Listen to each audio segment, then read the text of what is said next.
Bonjour, je me présente Yannick Seyer, je suis polytechnicien en nouvelles technologies de l'information et de la communication.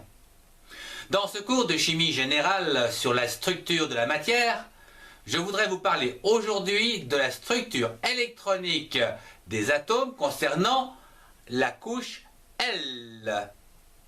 Cette couche électronique L est une orbite à l'extérieur de la couche K que nous venons de voir dans le cours précédent.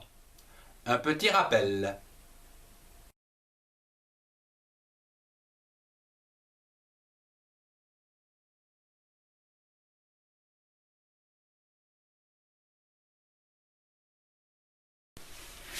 Cette couche L autorise que 8 électrons sur son orbite. Si un atome a plus de 10 électrons, les suivants seront placés sur les orbites extérieures à la couche L. Cette couche L acceptera donc des valeurs de L1 à L8. Voyons le cas du lithium Li3. Il possède un électron sur la couche L, plus 2 au niveau de la couche K, c'est-à-dire qu'il a 3 électrons au total, et un seul électron sur la couche L, donc L1. Ensuite vient le beryllium, Be4, qui lui peut s'écrire L2. En effet, il contient 2 électrons sur la couche L, ce qui lui confère 4 électrons au total. Puis vient le bore, 5, avec un L3 puisqu'il possède 3 électrons sur la couche L. Elle lui confère donc 5 électrons au total. Puis le carbone, 6, avec un L4.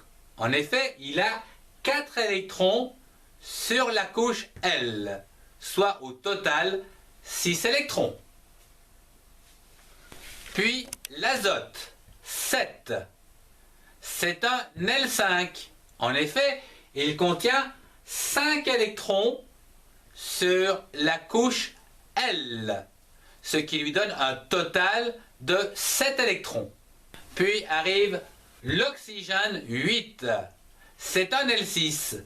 En effet, il possède 6 électrons sur son orbite L, ou la couche L, comme vous voulez. Ce qui va donc lui conférer ici un total de 8 électrons. Le fluor, 9, est un L7. Il possède 7 électrons sur la couche L. Il a donc un total de 9 électrons. Et pour finir, le néon, 10, qui est un L8. En effet, il a 8 électrons sur la couche L, qui est elle saturée. Elle lui confère les propriétés d'un gaz rare. Il faut savoir que le néon ici a donc un total de 10 électrons.